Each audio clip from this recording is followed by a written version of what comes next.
Mainitong gihangop sa iyang homecoming dinhi sa Sugbo ang bagong gikoronahan ng Miss Philippines Eco International 2026 nga si Gabbi Carballo. Gihimo nitong Sabado ang motorcade ug programa paghangop sa Sugbuanang beauty queen. Si Miss Universe Philippines pageant usa si Doc Gabbi sa nanghawd sa kompetisyon, maong nahatagan sa usa sa mga korona. Siya ang morepresentar sa Pilipinas sa Miss Eco International pageant sunod tuig nga himuon sa Egypt. Mapasalamaton siya sa suporta sa national pageant ug midasig sa mga batan-on kabuton ang ilang pangandoy.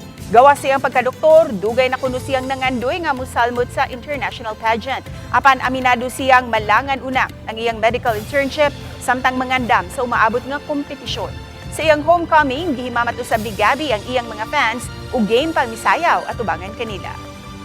Every Sugbuanang who has a dream, even if it's not to become Miss Universe Philippines or to become Miss Eco International, but every person who has a dream, you have to wake up early to achieve those dreams. And I hope that you'll always remember that there are so many people whose futures are relying on your decision to get up in the morning.